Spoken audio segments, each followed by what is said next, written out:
Welcome back. Love Boat Project, episode 83. Hmm. I am Mike Robertson, joined as always by Mike Taylor. Mike, we are back to normal 1 hour, no crazy travel episodes of the Love Boat. And We didn't deserve this, Mike. Last week we deserved it. We didn't deserve this. We did not deserve this.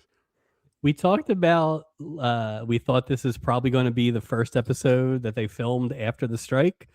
And I'm kind of wishing they had held out a little longer. Yeah, maybe strike a little longer next time. This is not.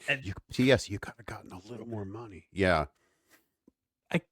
I was trying to figure out, like, categorize the badness of this episode. We've had the ones, the Funicello one, right, where it was boring, just incredibly boring. Right. We've had those big swing ones that just fail miserably, which 100%. Was honestly a lot of the bad ones from season 3. But we didn't even mind the big swings. Right, because there felt like there was something going on. Right. This almost fell like in the middle, where it was boring, but it wasn't like, I don't know. It just felt like this could have been an email. This episode could have been an email, I think. So I watched it 3 times, and then I finished the 3rd time earlier today, and I just thought, God, I almost feel like I need to watch it another 3 times. I'm like, did I miss something the first 3 times? Because usually when I watch an episode afterwards, there's something that kind of sticks with me. I want to talk to Mike about this, or no, this one just in just incredibly thin notes for me this week. Like, there's just like no crazy good quotes. It's not even vanilla ice cream, Mike. It's like flavorless, like clear ice cream gel. There's nothing pleasurable about it. I think it's very possible that the best part of this episode is the first 30 seconds of this episode. I don't disagree. So I don't after disagree that, at all. it gets really bad. And I don't think 75% of the acting was pretty good. You know, it was like, this is clearly a writing problem. But it was, what if you built a whole episode out of 3 C storylines?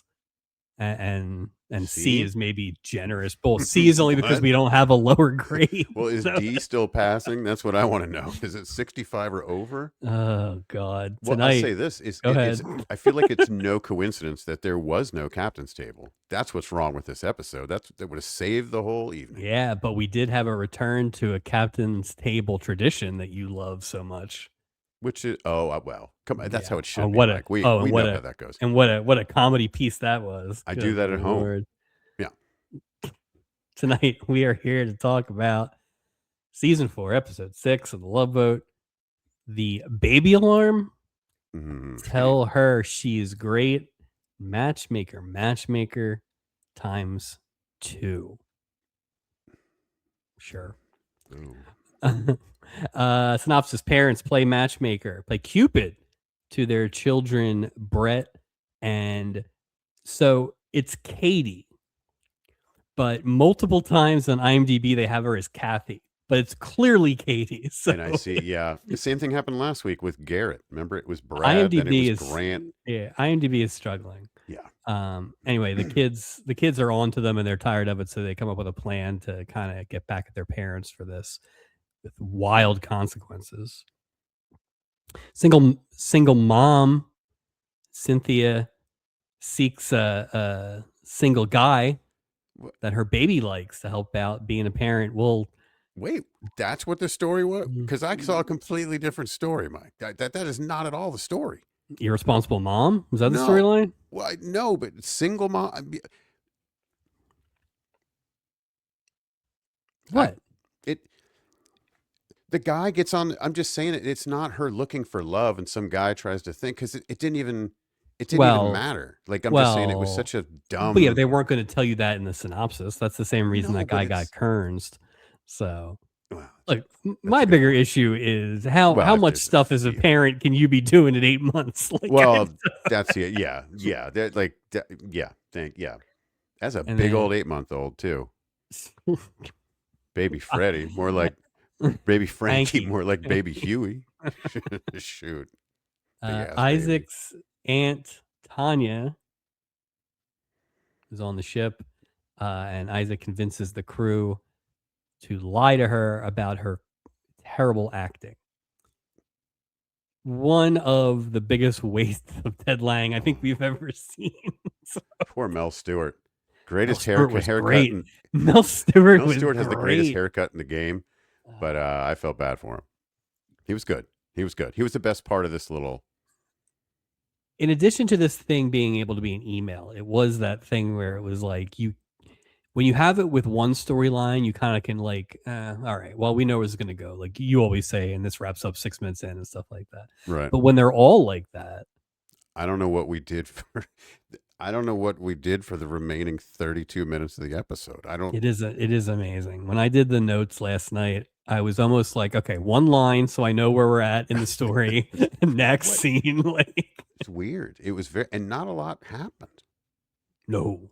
Like not a lot happened at all.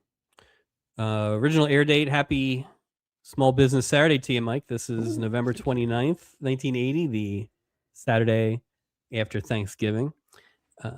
We are that's true. We are back in the 9:00 slot as we somewhat get to a normal schedule. Still have some questions about NBC, but we'll talk about that. But first, I wanted to start with a note regarding last week's What Else Was On. Really? Okay. We discussed the weird Fantasy Island episode where they started it at 8, then ran the Love Boat for 90 minutes, and went back to the Fantasy Island. Well, we were also questioning, like, what the hell is Fantasy Island? Like, what is it? Magic Island? Right. A lot of questions. And there was also a question of they were doing the same storyline about the actress, all that stuff. Yeah. Same guest stars too. Yeah. I'm a little embarrassed that this didn't cross our mind, but that's why our listeners are the best. Got a note in the Instagram from Giovanni. Thank you, Giovanni. Who is a very smart listener. He has helped us out on a few things. Lonnie Anderson plays Kim Holland in the Fantasy Island episode. What? So essentially, it is either a crossover or a continuation. So wait. If you look at the IMDb credit, get away? Like, if you look at the IMDb credit, Kim Holland is on Fantasy Island the same night that she was on the Love Boat. CBS couldn't have been happy about that. 3 hours of Lonnie Anderson as Kim Holland. I mean, I hope she brought more heat. I hope she brought more heat to that second. Did she have multiple personalities in Fantasy Island too? Well, Mike, we will find out because there are multiple options where we can watch this thing. So I would say, I will promise to the listener that in the next, let's say by September, early September, you will have a that Fantasy Island episode, which also has some of our Love Boat favorites on it. We will do that one and complete the Kim Holland. Well, Christopher George. I mean, we got to complete the Kim Holliverse. So, but don't sleep on Barbie Benton's in that episode as well. And Radar. And it will answer some of our Fantasy Island questions. So we will be going to the island here shortly. Let's do it. I'm excited about that. Keep an eye out for that. So that's on in its normal time slot at 10, after Love Boat at 9. At 8:00, we have a new show, Mike. Breaking Away. Wait. From the movie? Is this a TV show based on that bike movie? So I thought it was a bike movie too. So I thought that was movie? No, it's a bike movie, right? It's not. Because didn't they race it like Indy, like in that thing? Okay, so maybe it is. But Kevin Costner was not in the movie. And I was thinking of the same thing. So maybe it was a different movie. Yeah. Breaking Away was a 1979 movie that starred Dennis Quaid and Daniel Stern and former Stubby nominee Jackie Earle Haley. Oh, and it's about like working class college students in Bloomington, Indiana. Yeah, which I guess would make sense to your thing. This is the biking one. I remember this one. Okay. So they made a TV show out of it. It lasts 8 whole episodes. Oh, no. Well, they're hour-long episodes, right? Yeah, it seems like we're gonna have this on our list here for the next 2 months, basically, because it basically runs through January, which doesn't bode well for a lot of ABC Christmas programming, I guess. But how is that a series? Like the end of the well, movie, it's like not they 8 kind of. episodes. That's what I'm saying. Like they like the story arc was they were victorious in the end. They overcame. What somebody shows up day one and go, you're disqualified. This starts all over again. They Is build it it like possible we're what? not thinking of How? the right movie? I think we are. Because I knew it was a bike movie. I remember Jackie Earl Haley. If I said Kevin Costner, but Okay. Dennis But yeah, Quaid, so if Dennis Quaid six is half dozen Kevin of the other. Costner, Yeah. yeah, so okay. Well, yeah. So anyway, Who's in the show? Do we have a listing of stars? Jackie Earl Haley reprises his role. A couple other lesser, the lead female does. John Ashton is also in it from Beverly Hills Cop. So, but it only lasts 8 episodes. Terrible TV show to watch. Here's the good thing: we're gonna have a few opportunities to check in on them if you want, because I think they're around for a couple months on Saturday nights. So maybe. what a lineup! What a lineup! Future, yeah. Wow. Okay. CBS, of course, KRP and Tim Conway, and the 8 o'clock hour, and then Mike, we have 2 TV movies, one on each of the other networks this week. Love it. These are interesting. On CBS, Desperate Voyage. Love it already. Christopher Plummer is a modern day pirate who robs yachts, takes all the treasure, basically all the riches, and then sends the people overboard. So I'm good with all this. He's like a more violent Robin Hood, an aquatic Robin Hood. So it sounds like the movie is basically, most of it is these people that the one yacht, I guess he picks on the wrong yacht, and these other people are like, nope, we're not going over. And so that's Steven Seagal's yacht. Right. You picked the wrong yacht, scumbag. Didn't have any idea about anybody else on this thing, but that's from 9 to 11. Huh. On NBC. I don't know if I could invest 2 hours in that story. No, I feel like I don't think I could do it. I feel like it's the first 20-minute montage of Christopher Plummer chucking people overboard. Just probably to establish this pirate hood. Yeah, that's great. Right. Give me a. That's like, are people? And here's the thing.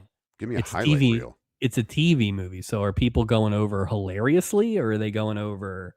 Well, it's like G.I. Joe cartoon. Everyone escapes with a parachute. No one ever dies. It's one of those. The A-team, they fell into water again. They just roll. Yeah, we just flip car. We're firing thousands of rounds every episode and no casualties, no bullet wounds.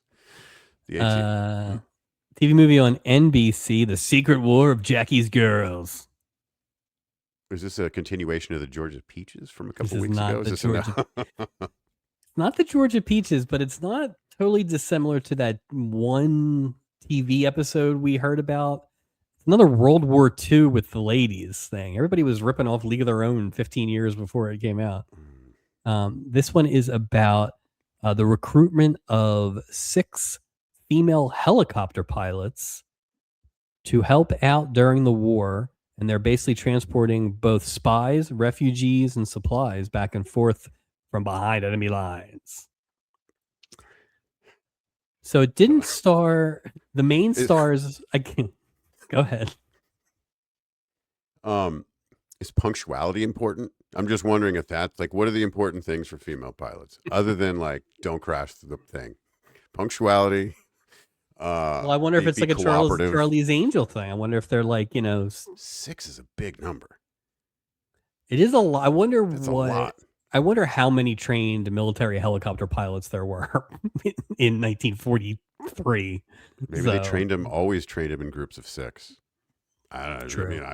Maybe. I don't know. I get the impression these were all British actresses. I didn't really know any of them. I didn't really go that deep on them. But also starring. Burke. Yeah. It also starred former Love Boat alum Sheila McRae, who we haven't seen since she was married to Milton Berle in that boxing episode last season. Oh, God. And also stars John Riley. John Riley from tonight's Love Boat episode. So you could see him basically. Yeah, I was like, wait, John, why do I? Oh, that's why. So I don't know if he's like the guy who's recruiting the helicopter people. Maybe he had a baby and moved to Australia. Like, who knows? But I don't know. Yeah, interesting. John Riley. yeah. He didn't have a portal, did he? He did not, but I think that was a plot kernsing. Okay. Makes sense. That's my thought. Fine with that. You know what I mean? There were two kernsings. One of them I think was probably just a regular kerns, and then one was a plot kernsing, because you can't have that dramatic. Plus, they just love having people get on the boat at like 9:33 anymore. That lady that the honeymoon boat got on a couple weeks ago. There are like 11 minutes left in the episode. I'm like, what the? How are you gonna? Oh, you tricked me, Love Boat. Well, he called the parents. Can you imagine breaking up with a girl and then calling their parents a year later? Cold calling? An argument, and you moved to Australia. Cold call. So he could call her parents, but he couldn't call her for a year? Is that how that works? The phone only works once a year? She live at home? These were older people. Did she live at home? Like, she was kind of old to live at home. They were like late 30s. To support that big ass baby. They need a house. Like, no apartment is going to hold that big old baby up. Big old giant baby. Swen Nader. Credits. I broke these up a little bit into groups because I needed to really keep those parents straight. Not that I really did, but yeah. We'll start with the bigger stars of the episode. Isabel Sanford makes her first appearance as Aunt Tanya. She is back in season 6 as Aunt Tanya. Really? And she'll be back with Mel Stewart as Uncle Charles. You know what's weird about her is it's hard to convince yourself that she's not Louise Jefferson. It really is. It's really tough. And that's why I tried to give that thing some grace, because she's just clearly she goes for it in the same way that we talk about like Richard Mulligan did or Raymond Burr did. And so you have to respect it, but you're right. It's wheezy going for it. It's just very hard. It's the voice. It's the voice. Well, and it's almost the same. It's the same for George Jefferson. Yeah, that's Sherman Helms. I guess I've seen him in other things, like Amen and all those things, right? Yeah, even though, yes, of course, he's playing George Jefferson. But with her, it was just weird to me, because I was like, God, I'm trying to stop seeing her through that lens, but I'm having a really tough time. Not getting too specific, but the episode that they're back on in season 6 has a lot, not a lot, but has some similarities to last week's episode with the horse, except it's about a dog competition. What, an Acapulco dog race? Is that where we're going? All I'm going to say is that I think Gopher and Isaac buy a dog. I think literally. Stop it. Is Betty White on the episode? Stop. Well, tune in 2 years and we'll find out. If you are someone you love. 253 episodes of The Jeffersons. Her final credit was a 2004 appearance on The Simpsons. In an episode I kind of sort of remember. Was she herself? Was it a cameo? Yeah, she was herself. And it was when... right? Yeah, and it was when Milhouse and his mom moved to Capital City, and Lisa and Bart had become friends. I would say by 2004, I was kind of like tiptoeing in and out of Simpsons until the movie. Yeah, so the movie. I think the movie was sort of it's where I kind of fell off for me as well. Her co-star in this, of course, Mel Stewart, as we said, Uncle Charles. He will only be back one more time. It is the one we just talked about. So we're getting 2 family returns, I guess. So, well, next time you see me, I will have a Mel Stewart haircut. You won't be the only one with the new haircut, Mike. I'm going for a whole new look. I'll walk into the barber and go, give me the Mel Stewart. Like, and do you think he's like, I don't even need a picture. I know exactly what you. In fact, you don't even need scissors. Boom, you're Mel Stewart. Yeah. So this is IMDb, but I assume it's true. So he played Henry Jefferson. Really? Who was George Jefferson's brother on a bunch of episodes in All of the Family, but the character never made it to the Jeffersons. I wonder why. So this is clearly like a wink, and they come back again. This once I read that note, and then after watching this, I was like, oh, they must be married in real life or something like that. Like it felt like that. Yeah, But so that's clearly, interesting. I wonder if there was a Helmsley problem or they I just wrote him out. mean, But it's like they did 253 episodes of the Jeffersons. You didn't have one occasion to bring the great Mel Stewart into this. I bet you Sherman was a little threatened by old Mel. I thought Mel was great. Well, He was great. can you imagine Mel Stewart as George Jefferson? I mean, I can It'd be a totally different George Jefferson, obviously. agree, but I can also see a really fun battle between those two. Yeah, Like you can just see like it. brothers, right? Right. Like I don't know why that would be such at least a couple times. Yeah, I was a little disappointed when I saw that just because I really enjoyed Mel Stewart. Yeah, I thought he was good. In a sea of yeah, he was a bright spot. Appeared in all 88 episodes of a show that my mother loved. Scarecrow and Mrs. King. That was a big one. It's Kate Jackson, right? It is Kate Jackson, so there's a little bit of a Aaron Spelling tie in here. Who's the male lead? The Scarecrow. Bruce Boxleiter? Yeah. So, boy, we're geeks, Mike. Well, that was so. When we were growing up, we had like everybody probably did, like a cabinet full of VHS tapes, right? That you would just tape stuff off of. And my mom had a tape because my mom worked nights, and it was like the Scarecrow, Mrs. King, and she would like tape them, and then she'd watch them. But it was like she had like however many you could fit on a tape because she liked Scarecrow, depends Mrs. what King. Speed, Oh, who knows back then? Yeah, we were big into those Maxwell or Maxells or whatever they were. Those gray box tapes or whatever. I remember we would sit around and tape the only show that was taped in our house was Hogan's Heroes, and it was to be recorded without commercials. So on a wired remote control, you would try to hit the pause button on the record. That's a lot of pressure. I would often not get it right. It was not a popular thing to be like, damn it, give me the damn wired remote. I'll show you how to work this Betamax. It's like trying to record. This is all mixed feel. When trying to record music off the radio. Oh. And you'd have to hit it real quick with the pause button. And then some stations, Q102, I'm looking at you, they would play like in the middle of the song, they would play like Q102. Like, no, you've ruined my song now. This isn't going to work.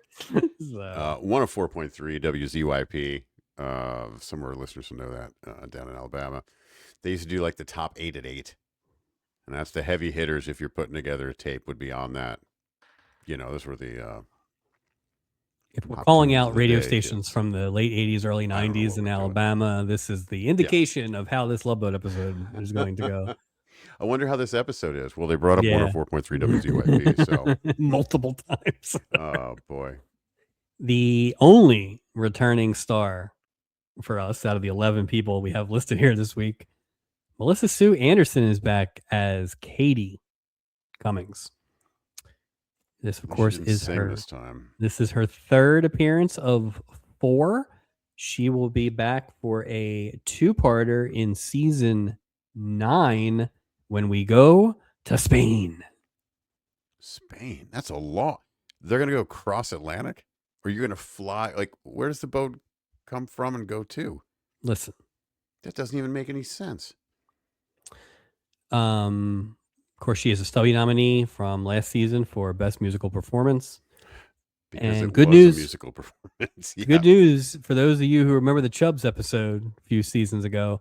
She turned 18 in September of 1980, so we're good now. So. Oh, that's good because her romantic interest in this episode looks like he's at least 20 years older than her, but he is very young. Just my take. He's very young. I think he's like 22 or something like that. He's talking, hey, mom and dad. And I'm like, stop it. This is not believable. Those parents should be put in jail. I will say, I think she has gotten progressively better as an actress in every episode. Well, that last role was just a stupid. I agree, but I think she was pretty good in this for what it was. I think so. I think it was the best appearance she's had so far on the boat. Agreed. Unfortunately, it's just a shitball story. So, way to go. We'll see you in 5 years. Yeah. Bye. In Spain. Yeah. All right, the parents. So these are the Cummings. These are her parents. Farley Granger plays Charles Cummings.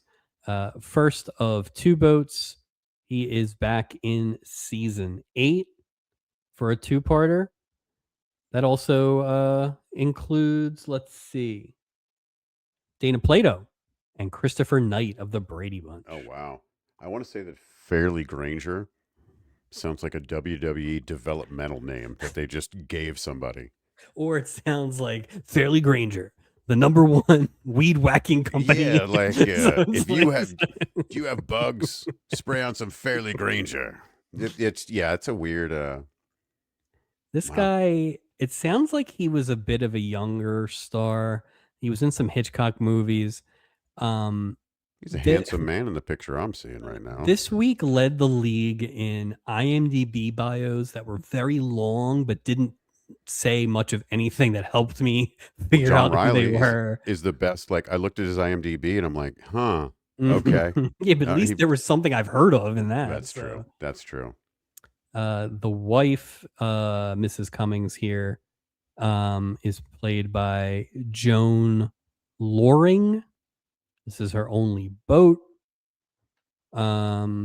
Not a lot for these parents, Mike. On either side of both families. These were not huge roles for these 4 people.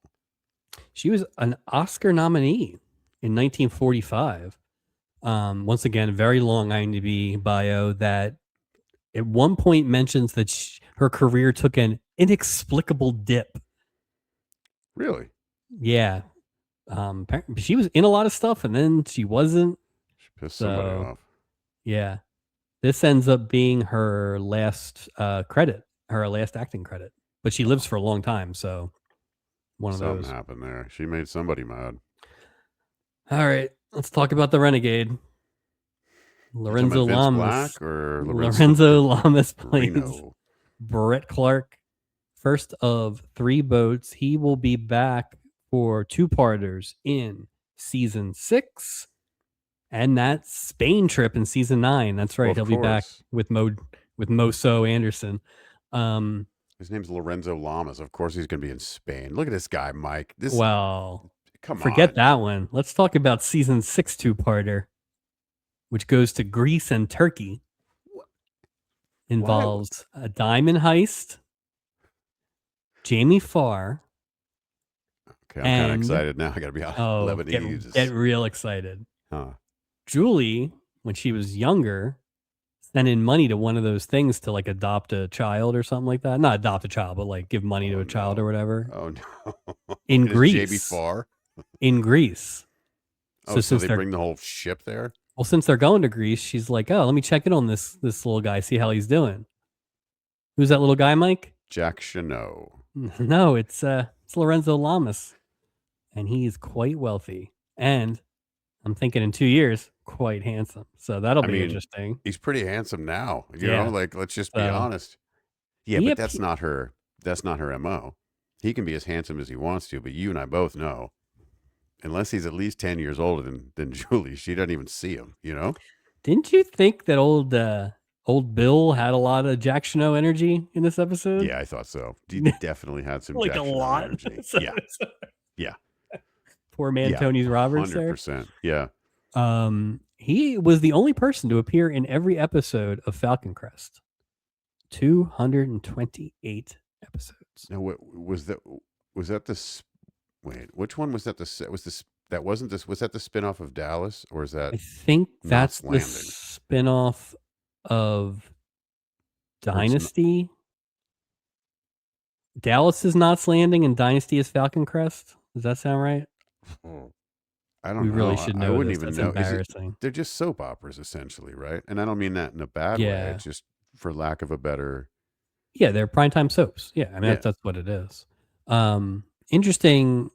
Sounds like he was very good friends and a bit of a mentee to former Stubby nominee Jane Wyman, who of course was the nun and was on Falcon Crest. So I don't know a ton about Falcon Crest. Maybe we'll watch a Falcon Crest at some point. Let's just watch a Falcon Crest. You know, it'd be fun. Huh? We should watch all 4 of those shows. Oh, just to get a flavor of like what Dallas the hell's going Dynasty, on. Knots Landing, and Falcon Crest. Yeah, maybe I like agree. in a couple years, because they're all going to be on these shows. Yeah, So we maybe should we'll just get let it build up, and then we'll just do like a well, kind of like the month. soap thing where we've had everybody on soap. Yeah. Well, now, which is another one. It's the same kind of thing. We Yeah, should maybe do we'll that. It's do the like a same. month. We'll do a month of prime time. We'll figure out something like that or whatever. So. I love it. The parents for Lorenzo Lamas didn't even get first names. They're just the Clarks. Mr. and Mrs. Yeah. Only boat for Mr. Clark. He, of course, to me at least, is best known as playing Merle Johnson in Godfather 2. Do you remember him from Godfather 2? I mean, it's been, I actually just watched the first one again recently for like, I don't know how many times, but it's been a while since I prefer the second one is my favorite out of all of them, but I don't remember. It's the beginning of the movie at the wedding. Okay. And he is Connie's does he get new killed? Husband. No, he's not really in it that much. He's Connie's new husband. And when she's acting out or whatever, he's just kind of trying to calm her down and stuff like that. But he doesn't hang around too long. I'm due for a rewatch on that. Great. Well, it's hard. He's in and out pretty fast because that's the beginning of the movie. So Merle Johnson, though, was his real life name. I thought his name was Troy Donahue. Well, that's his stage name, Mike. Are you telling me? Wait, Fairly Granger, is that a stage name too? Are these all just male like dancers with fake names? What's going on here? Apparently, he was good friends with one of our favorites, Connie Stevens, though. So we love Connie Stevens. All right, well, a friend of Connie. I never Stevens know is a friend of whenever they have like good friends with on the IMDb stuff, or whatever. I just don't know what to do with that. Like, how do you know? I don't know why you'd put it there. It's not like an established working like. Like, are we gonna have that when we have our IMDb pages? Oh, it's gonna be like what's that? Pop-up television, pop-up video. Pop-up video. Be like, Mike and Mike have been friends for a year. Yeah. Speaking of stage names, Terry Moore plays Mrs. Clark. Apparently, Terry Moore was from California but had a Swedish name, but they wanted to give her an Irish name because she was one of these like studio actors of the 40s. Same deal. Long IMDb. Very pretty. I'm looking at an old picture. Very pretty. She is back in that same season 8 episode with Fairly Granger. Oh, how about that? Well, because their chemistry was so intense. They weren't even the married couple. I know. That's how intense it was. The public couldn't be denied. Like, we love this episode so much. She was also nominated for an Oscar back in 1952. But the most interesting fact about Terry Moore, I don't even really understand this. Oh, boy. She claimed to be the secret wife of Howard Hughes. What, when he was all jacked up and like hiding away during that period when he had long nails? She's bragging about that, huh? But she didn't claim it until after he had died. Well, I think she wrote it in a book. Well, I wonder, did she inherit the mother load then? Or well, no? So 2 things here. She eventually did reach a settlement in the 80s with the Hughes estate. But she also was legally married 2 different times during the period she claims to have been married secretly to Howard Hughes. So weird, wild stuff. What is going on there? So none of that excitement came across in her acting. No, I don't. Yeah, I wouldn't figure her for that. Like, she's a bit of a bore. Okay. Yeah, what was she judging Lorenzo for getting it on with Katie? No kidding. You're sleeping with Howard Hughes or 14 not? 14 husbands. What are you doing, man? Yeah, seriously. Speaking of sleeping around, Susan Howard plays Cynthia Bowers. I don't know what to make or of this. Bowden, sorry. Only boat. Speaking of what we were just speaking of, she played Donna Krebs for 8 seasons on Dallas. So it's that thing, just like you got all these. I bet you there's so many characters that go in and out.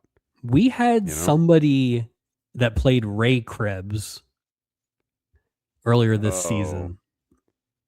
I can't remember who it was. We liked him actually, but Yeah, I can't We, remember. we I don't know enough about Dallas beyond the top like 3 or 4 people. I have no So idea. Well, I mean, we had Charlene Tilton, right? We had her. right, yeah, and we So there's obviously another had one, Patrick Duffy. yeah, well, not yet, but I'm sure he'll Not be yet, on. but with no So Hagman, right? No Hagman. Is that what no, we've we're always not said? gonna get Hagman. Yeah, I don't think so. I don't think we get top level people unless they have a spelling connection. True. She left the show after the 8th season because they wrote in an affair, and she was like, "Nah, I don't think that would happen," and then she just left the show. But she was also a bit of a writer herself, so I wonder if it was just like it didn't make any sense. Yeah. She stuck around for that "It's All a Dream" season, but after that, she was like, "No, I gotta go." All right. All right, Kernsing's, like we said, plot Kernsing for John Riley, who plays Bill Simmons, the sports guy. Only Boat, he played Sean Donnelly, 593 episodes of General Hospital. That's right. That period of time, I think, is the period of time everybody was watching General Hospital. It's so Tristan. It didn't like stick. Scorpio. It's Yeah, all well, that. Yeah. if you weren't Scorpio or Frisco or one of those guys, I don't know Yeah. if I would have known you, but I Felicia. probably saw him at some point. Bonnie. Yeah, it's funny. We've had a lot of soap people this season, and we have said it. The soap opera skill set does translate to the boat. That's a crazy amount. The turnaround time for those shows that they do. I mean, it's just nuts. The schedule they're on. This is perfect for a soap opera person. Like what? 2 days? 1 day, 2 days of work, and I'm done. Great. Doesn't have to make any sense. No, fuck it. Final Kernsing, although debatable. He had a lot. He had like 5 scenes. Like it is a weird Kernsing in that way. Stan Sells. Yeah. Weird. As now they gave him a name on IMDb as Gig Wayburn. I don't know what that's about. Only Boat. He only has 12 IMDb credits. I see that. Remington Steele Hotel. Yeah, and he was in 6 episodes of Dynasty playing Gibson. So maybe that's a little. Maybe we'll hunt down.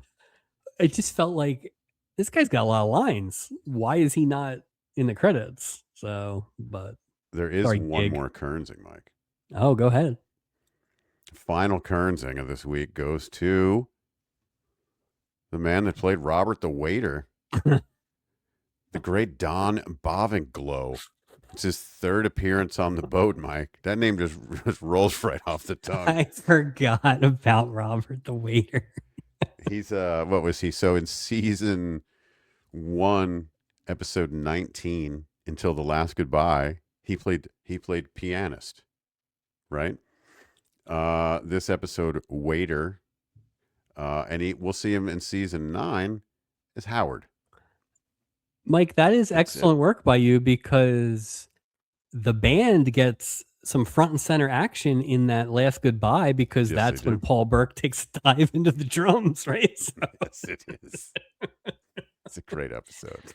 It's a great episode. Oh, God, that's so funny. You know what's funny is, as we've said, and as you can tell by the fact that we have not started talking about the actual episode yet, and we're probably like 6 hours in. We're almost done. Yeah, this will be quick, actually. We apologize for all the lengthy episodes. We don't expect it to go that long this week, but when I was looking down writing, and they very much call out Robert, and it was like, I should go back and capture that. And then I was like, I don't feel like going back and doing any of this. I gotcha.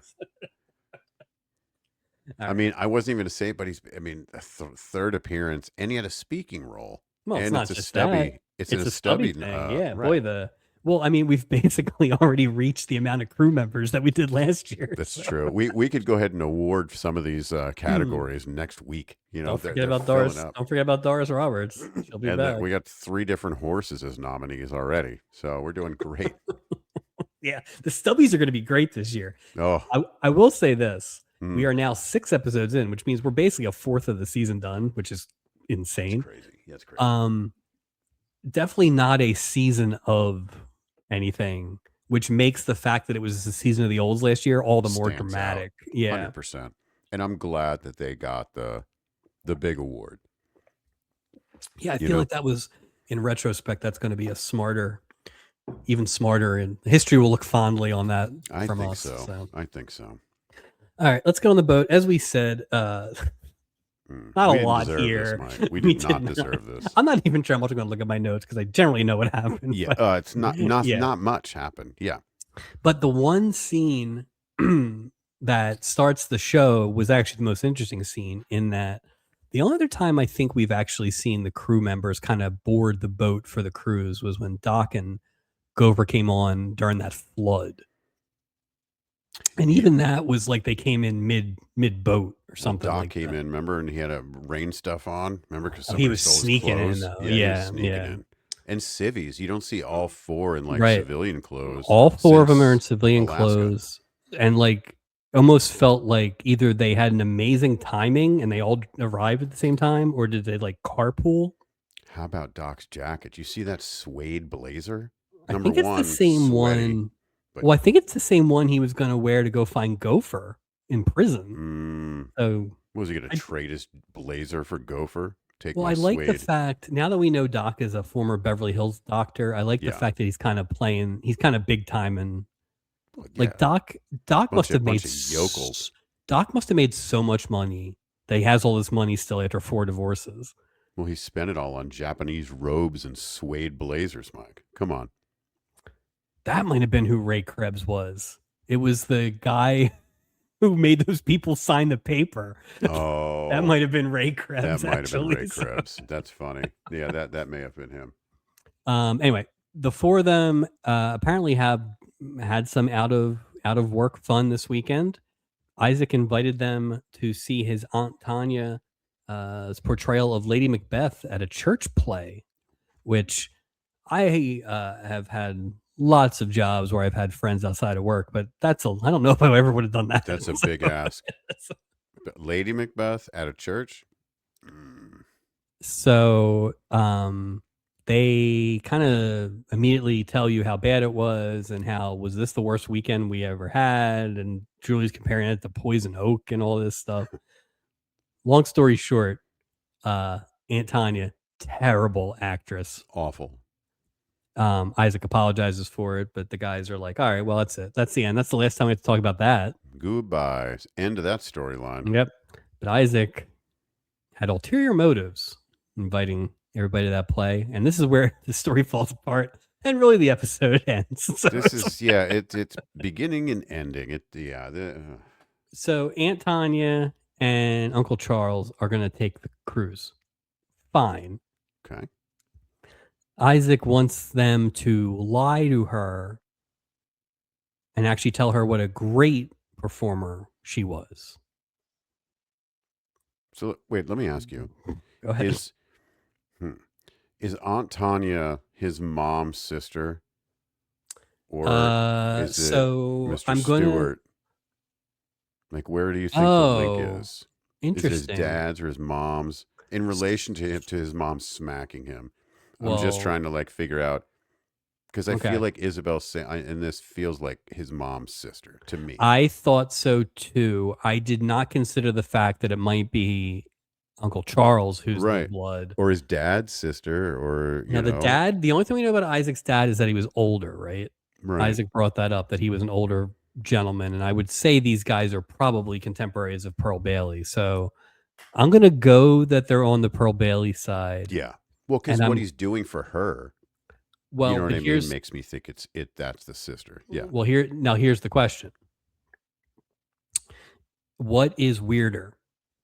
Pearl Bailey's sister dates a guy who looks a lot like the dentist, or Pearl Bailey dates a guy who looks a lot like her brother. Because this guy looks a lot like that dentist. Like the dentist. Oh boy. Oh wow. I didn't see that coming. Because for one second I was like, wait a minute, did Mel Stewart play the dentist? He looks a lot like him, and he sounds a lot like him. Mm-hmm. So wow. Either way. Well, one's clearly worse than the other if you think about it, but yeah. Either way. Oof. Jeez. Yeah. Now that's just, man, that's gonna be tough. I'm gonna be laying in bed tonight trying to go to sleep and going, God. Episode 14, all the way back in season 1. Episode Wow. 14, Trail of Toothbrushes. So basically, the long story here is that Isaac wants them all to lie to Aunt Tanya. Just I don't BS know her. why No this. end game, No, and why did you invite her in the first place? Did you know she was that bad? Like, it doesn't make any sense. Like, Isaac's going to a lot of trouble for no reason in this episode. Yeah, and again, I welcome any Isaac storyline or any, he gets some minutes. I'll take it because it's Isaac, but it's still sort of nonsensical. I think this is very possibly the worst Isaac heavy 100% role. It doesn't make any sense. Like, it's storyline. You had some good players here. Yeah. But you just couldn't. Well, it's funny because I was going to ask at one point, was there anything that really could have fixed any of these? Like, sometimes we sit there and we're like, oh, if you had just done this or that. But that's but like, that's the whole thing. Like, right. It's just, I don't think you had bad people in place. No, I agree. And I think people made efforts, but these kind of had I actually didn't even look who wrote it. That's how bad they were. But didn't even matter. It's so it had a lot of the stuff we talked about when Art Bear and Ben Jolson kind of went downhill. Yeah. Where it was like, all right, we got a beginning and we kind of have this end thing. Yeah, and screw it. Screw the middle. And that's kind of where, but even the ends weren't good here. Like, but I feel like that's where that baby alarm, I didn't like, and I know we haven't even gotten to that storyline, but let's get to it. Let's get to it, Mike. Let's just, thank you. Steubing is in full Walmart greeter mode this week. Just, hello. Enjoy your cruise. Note on uniform issue. I have an issue with his uniform. Go ahead. So if he has a jacket on, right? He's got the shoulder things. He has his name tag, which is important. All his little badges, right? Excuse me. When Steubing's not wearing his jacket, specifically in this episode, right? He's got his hat on. He's got the shoulder bars. Nothing on the shirt. Nothing. No name tag. No, just a blank white shirt. Do you think the uniform? Do you think the Indian from the Village People took his shirt too? He just took his name tag and his hat. He got a hat and a replacement quick. Give me that crazy lid. Also, give me your shirt. How come he's not wearing the headdress this week? That would have been great. Just as people are boarding. Blonde woman named Cynthia Bowden boards the ship with her, what we find out is an 8-month-old son, Frankie. The kid's as big as King Kong Bundy. Let me just say, he is a giant human being. Yeah, it's funny. I was because it's not as long ago for me to have an 8-month-old as you, but it did seem like this kid was both super advanced in some ways and not super advanced in others. So. That kid could write his own name. Come on, that kid was giant. He was so developed. It's like that kid in Bugs Bunny. When it's like that gangster that sits on the lamb and he disguised himself as a baby. Vicky offers to babysit and calls her Mrs. Bowden because we have to make sure everybody knows that she's a single mother. Because this boat is just lousy with single mothers this year. Maybe it's the season of the single mothers. You know what? That's not a bad thought, really. It's a terrible. Who's bringing an 8? Okay, let's just go with the giant 8-month-old baby. You're not bringing an 8-month-old baby on a cruise by yourself to the Mexican Riviera. It's not happening by yourself. I was trying. Stupid. I was trying to think about where we were at 8 months, and it's like, now granted, it was the winter. Everybody gets sick, like that kind of stuff. It's but like winter in Acapulco, Mike. We definitely didn't travel, and I just the leaving the baby with a stranger, the fact that everybody's just banging doors shut. Like, I saw the baby eat once too. It's just no one's even trying to be quiet. The kid is awake at like what, 8 o'clock? Wired. He's drinking sweet tea. The kid is ready to go. Just to make sure we get the main plot in here of this. Steubing asks, if are you talking yet or whatever, like that kind of thing. He doesn't talk yet, but No, He's dummy. He's 8 months old. Well, because that's why Stupid's like, well, he's big as hell. well, Yeah. he only has a kid at 13. He doesn't know That's how true. babies He work. doesn't know. He doesn't know. The gist of this is that she's like, yeah, he lets me know if people are a good judge of character, like that kind of thing. Essentially, like, you know how this is gonna go. Stubing asks to hold So her. He stupid. starts to whine. Vicky gets a good line in about being suspicious of you too. But that's what we get is essentially that, if this baby likes you, you're in. And if this baby doesn't like you, you're out. Which is very similar to the story about the dog who didn't like what's Yes. his name. Yes. So That Cricket. Cricket the dog, of course. Stubby winner. Stubby winner, Cricket the dog. Maybe Season baby 2. Frankie will win best kid. I mean, I have such a rough time with this story because it's so.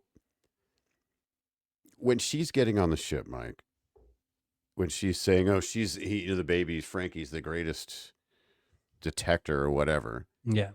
she had this air of like, I'm trying to meet somebody in a way, Right. maybe slightly. And Why I'm else just would you thinking, go?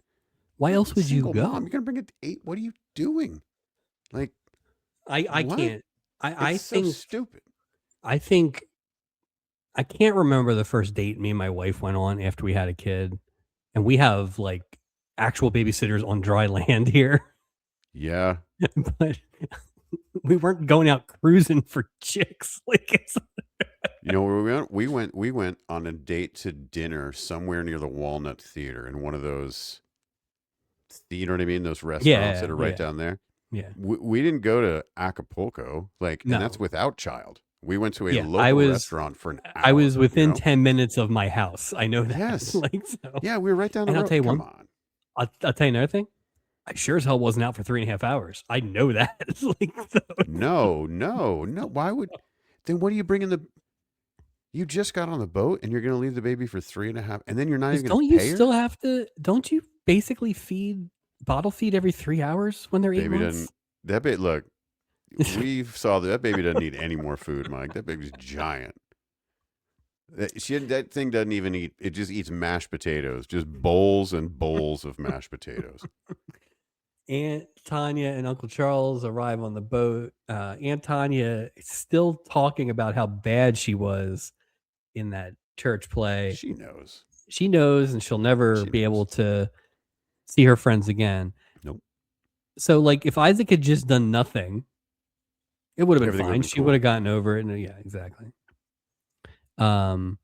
Isaac immediately starts nagging everybody to remind them about having to lie. This is so Like in the most Isaac has never been this annoying. it's not believable. No. Like this isn't the friendship. He's not he if he really wanted someone to do that, this is not the way that he would do it.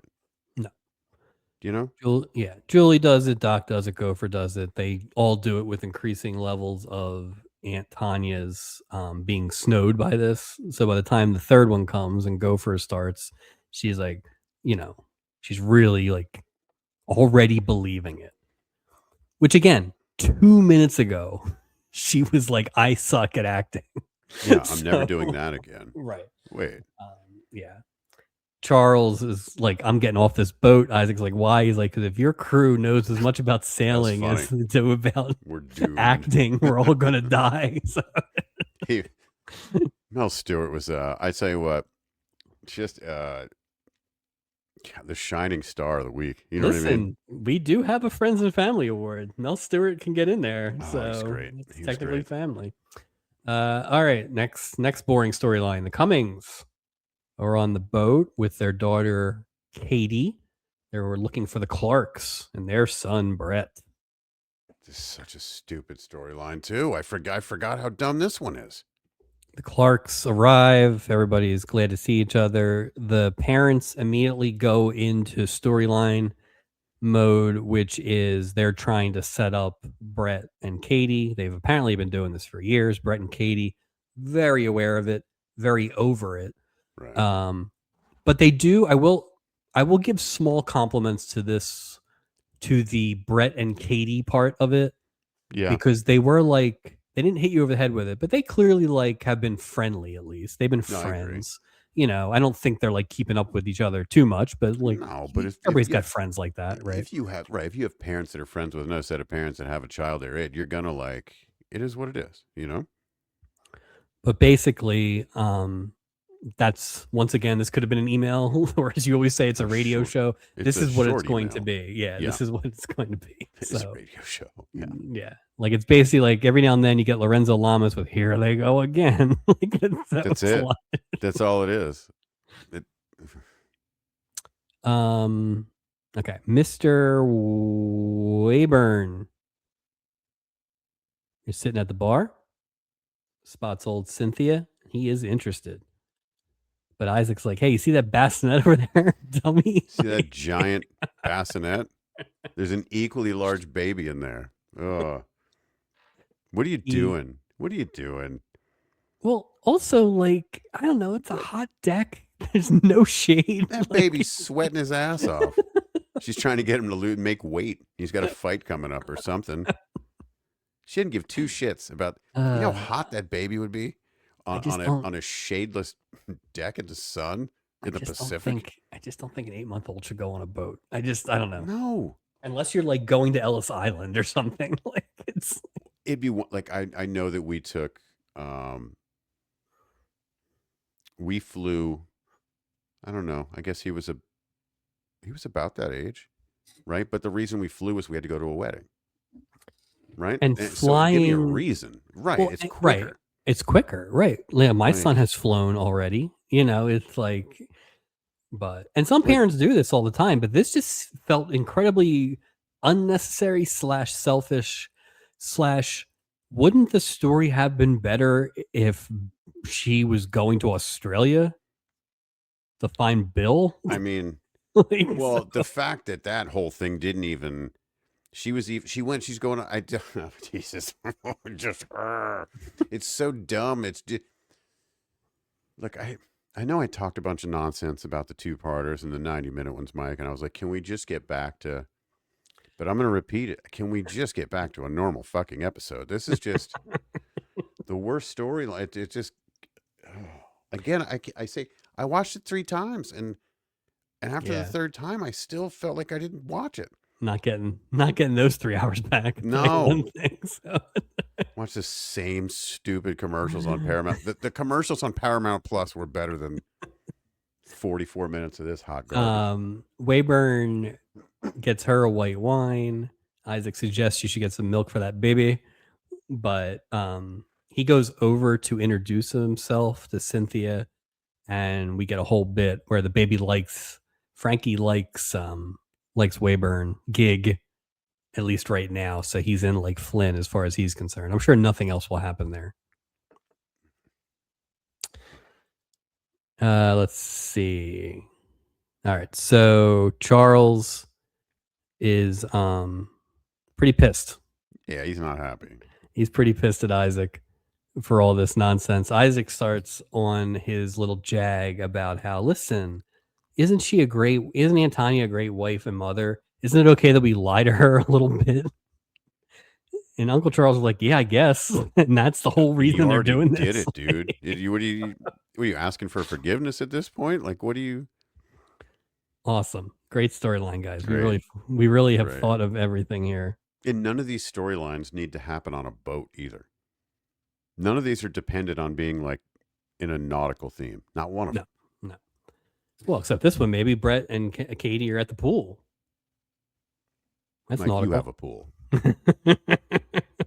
Brett and Katie are just having some good times. Looks like Brett's like, Katie, get out of the way so I can check out this hot blonde. So you kind of get the impression that these guys are friendly, no real interest between each other, but they're just kids in college, right? Like I have friends that would kind of do a version of that. It was sort of brother sisterly in a way too. Yeah. But of course the parents see all this nonsense and they think that their plan is working to perfection finally. Sure. That's why my notes are very short. All right. That's it. Isaac is now working on Steubing. who was not even there to see this play. So, and I wouldn't think that Stubing would be loose with the praise for any sort of like acting performance. He takes the arts. If I know anything, he takes ballet seriously. He takes the arts. He he loves the does. village people. Loves the Clearly, he village has a Native people. American headdress now. He loves them so much. I His mean, he loves nephew's all a this. ballet star. Yes, You're loves. right. So he's not gonna, he's not gonna give up the ghost here, right, Meryl? But yeah, but Stubing's like, well, even though I didn't see it, I'm sure it was fantastic and all this nonsense. So he'll help out, of course. He's just nice, But Isaac can't just take the win. He then goes back to Gopher and says, now we need to do some huge whoppers. Why? Why are we going back now? This is insane. It's just not logical. It doesn't follow any sort of logic or any sort of story arc. It just doesn't. You had enough, or you could, okay, we're going to follow this arc through. She's going to get overconfident. Okay. But they just killed it. Just another after another after another. We get it. Yeah. Even Mel Stewart was over it. I mean, come Mel on. Stewart was definitely over it. So Isaac's like, hey, I got Julie to go back again. And Julie comes into the scene giving the compliments to Aunt Tanya. I think at one point she's like, oh, and brilliant. And Uncle Charles like, she didn't say brilliant. So, yeah, but it's like just this. Yeah, Julie's not interested in this at all. No. Like, what are we doing here? It is weird coming off that last week episode. Not a lot for Julie either, really. No, there wasn't. No, there really wasn't a lot for the crew outside of Isaac. They all kind of ended up doing the same thing. So everybody was resting up. It's like a real rest up episode. Wait do you see? We have a doozy? Look ahead to next week is you know what? I'll accept a dud this week. Excellent. Because I feel like we're going to get something magical next week. Well, I'm okay with that. All right. The matchmakers. Yeah. Make me a match. Mm-hmm. They're 2. Back. Yeah. They're just doing more matchmaking stuff. Brett and Katie catch on to it once again. Is it the seating thing this time? Is this where the seating thing comes that's up? A dinner. Let's see. The matchmakers. They're toasting. That's right. They were toasting to what they think it's going to be. And that's when we get the whole, like, here we go again, kind of thing. So we failed to mention at the beginning that the parents believe that Moonlight and the Love Boat will help their... I don't like that at all. I don't like it at all. And I certainly don't like it from people who don't work on the boat. No. So, don't call it the look. Come on. That's just weird. It's like giving yourself a nickname. I don't like... It's not right. All right. So Cynthia is going out for a big old date. She's getting ready to go out. Thank God she's got the 13-year-old daughter of a boat captain to watch her child. And no reluctance in going out the very first night she arrives with the very first guy that she meets. It's like, wow, okay. All right. Is $2 an hour a good rate in 1980 for babysitting? She never paid her.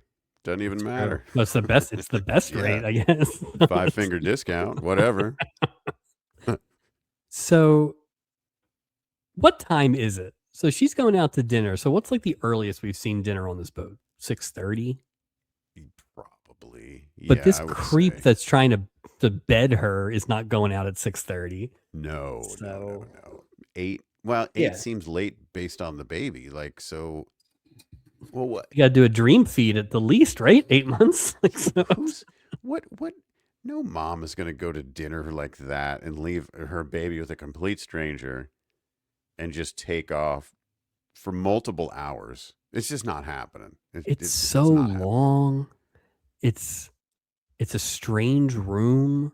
They're a weird duo too.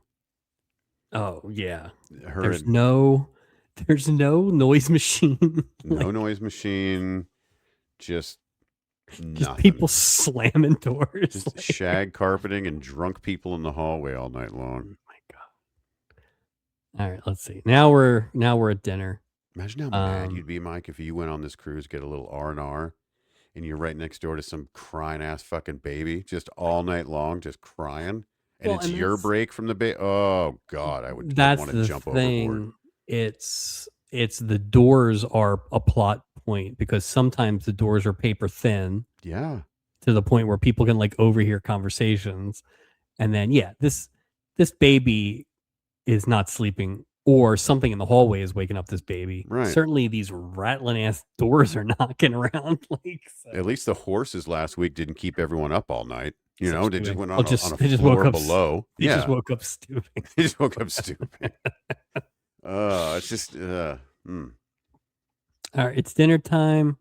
Uncle Charles is hungry, but Aunt Tanya's got to get ready and see her public, and she got a tiara, Mike, and she got it from the gift shop because, of course, the gift shop has a tiara. We have some in our merch shop now. The Aunt Tanya tiara. Have we had a princess yet? We've had multiple princes, but have we had I don't know that we've had a princess yet. I don't think we have. I think we're just due. Cinderella, right? Unless that was the one that was like a mafia princess. Remember when he had the security guards? Eve Plum? Yeah, Eve Plum might have been a princess. But that's coming. That's just a matter of time. She's going to fall for like the poorest guy in the shit. You know what I mean? It all lines up. At this rate, I feel like everything's coming because we have so much left, but also we've seen so much repetitiveness that maybe nothing else is coming. So. Yeah, there's only so many shades of blue that you can use here. So, all right, we are zipping along. Act 2. Wayburn shows up for dinner with Cynthia. He's already forgotten the kid.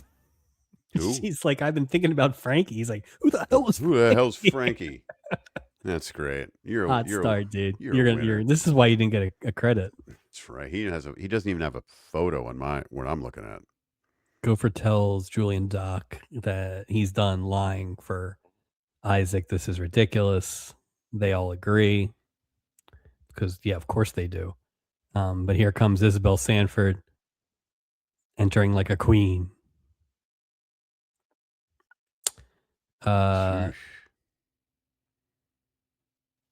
Charles is still pretty mad. So Mel Stewart, man, he didn't get any sleep at night when he was filming all this. He's like, damn it, Aunt Tanya. The Clarks and the Cummingses sit down for dinner. This is what we were talking about earlier. So they all sit down, but one of the moms is like, oh no, it needs to be boy girl because they want the kids to sit next to each other. As it should be at a dinner table, sir.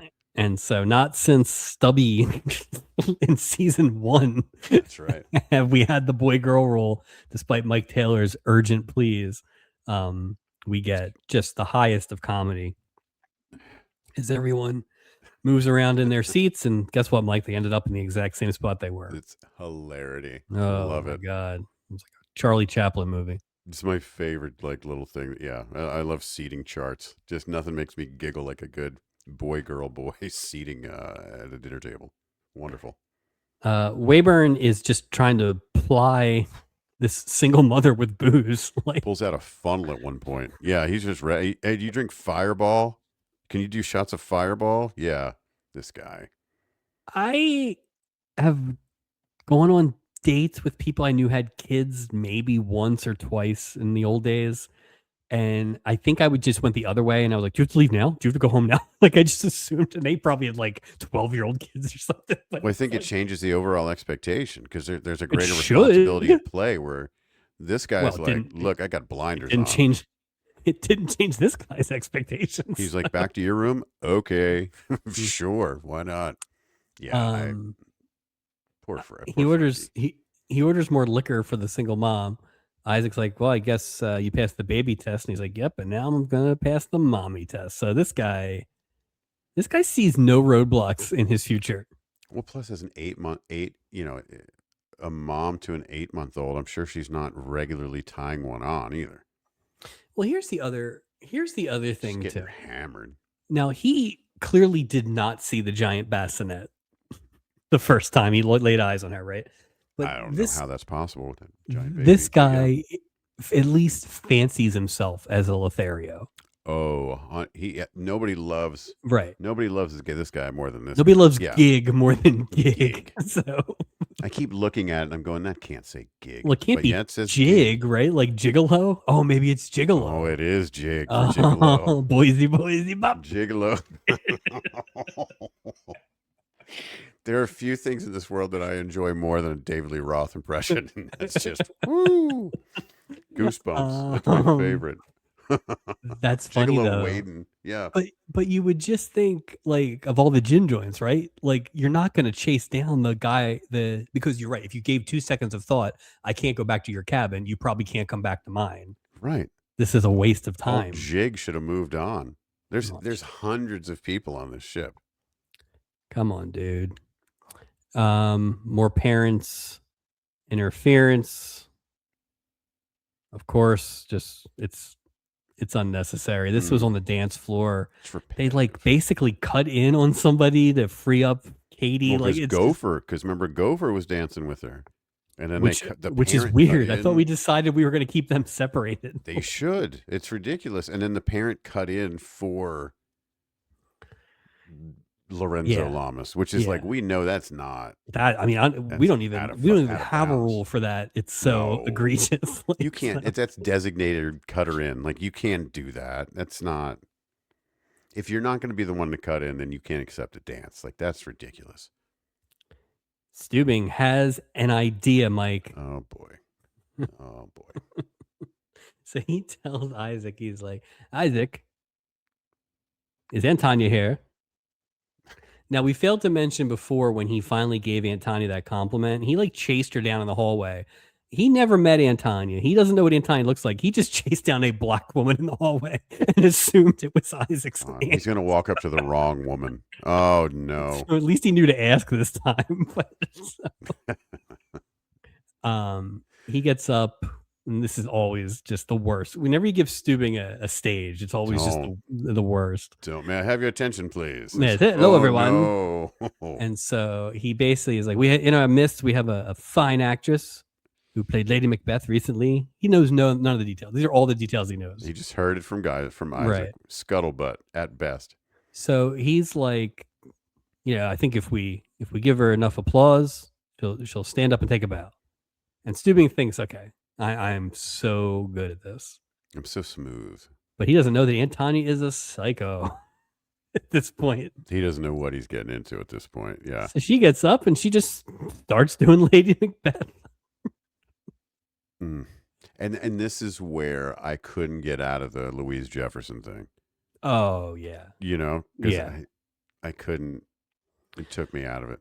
Not that there's much to be like wrapped up in the scene, but it was weird. There's very few actresses or actors like that just take me out based on it's the hard. popularity It's hard. Of their characters. It's a very 1980s kind of thing. Like there was just more typecast, not typecast, but like just getting stuck in a role. Like Colonel Hogan.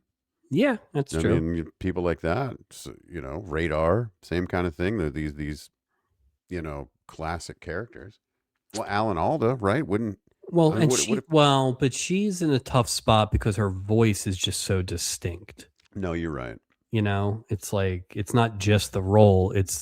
She just sounds, again, I think she tried. I think she did the best she could what was on the page. It was just a stupid part. What if Phil Harris had been playing the Mel Stewart role? I think he would have been great too.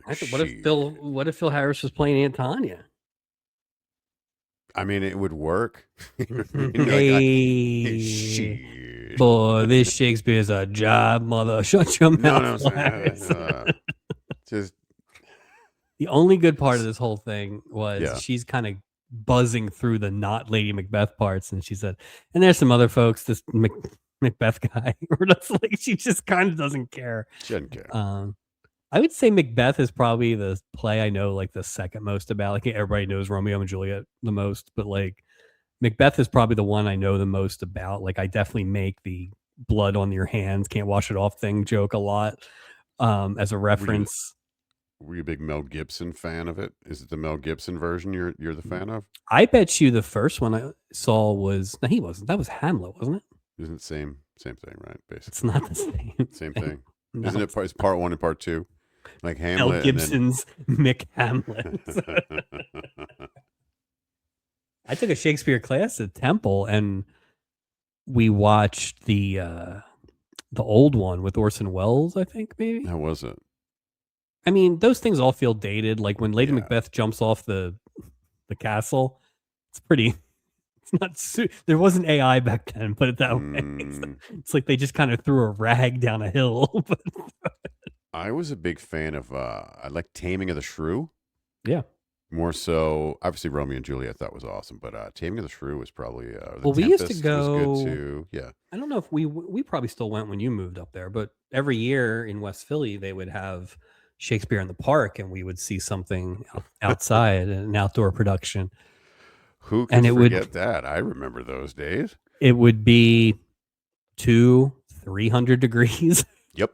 So just bottles and food and yeah. Just how much liquor can you drink on a picnic blanket in the middle of the afternoon? But it was just hydration at that point. It wasn't even. It's called culture. One year I went 4 times with 4 different groups, and it was like, why am I here? You were reciting the lines by the 4th time. It wasn't even a good one.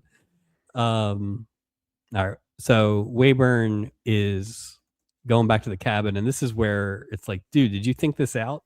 This is not going to go well. He can't go in Cynthia's cabin because there's a baby in there. Right. Can't go back to his cabin because there's a baby in there. Like it's like, and she at least knows she has to relieve the babysitter after 3.5 hours. So what is that about? What do you think Vicky did for 3.5 hours? Like no nowadays, TV. When there's no TV on the boat, you don't have a phone. Like, did she bring a book? Like, she probably listened to that the hockey ship radio, the hockey game on the radio. Hockey, or like those pre-programmed disco things that go over the loudspeakers. She's learning disco. She's learning disco. The baby's teaching her how to disco. That's what's going on. So they come back in. Vicky leaves, doesn't get paid. To your point, but that's $7 that she's gonna make. Cha-ching. Yeah, do you have change for 10? Jesus, cheapskate. Good Lord. Yeah, how Cynthia valuable is a human life, Mike? Go ahead. Sorry. Cynthia goes to check out the baby. Old Wayburn goes in, and he gets the baby alarm. And that's the end of you, buddy. That's it. You got to go. Goodbye. But what if he didn't? What if he didn't leave? Or if he didn't get the baby alarm? Everything's cool. So what happens with the... You know what I mean? Is there a fight? This guy definitely tries to quietly have sex with her. 100%. Like 1,000,000%. Just plying, which honestly kind of impugns your skill set there. That's dude. true. So. That's true. I mean, I will say on the when they do like the diving in the Olympics, it's not just like what you're doing, but there's also like a degree of difficulty added in. Yeah. So I'm just saying, for all the people he could have approached, the degree of difficulty in this particular approach was so much higher than probably anybody else on the ship. But that doesn't. But why? But why would you go for? It's like sometimes they leave shooters open for a reason. So. He's the Chuck Person of dating single moms. So goodbye, Gig Wayburn. We barely knew you. Rest in peace. By Stan Sells. I guess you could be back for best horn dog. He definitely, that's a horn dog. Oh, he took a shot. It's a horn dog. Yeah. Yeah. Oh, I mean, why not? I throw him on my list. Why not? All right, let's see. Somebody is trying to. What does this even say?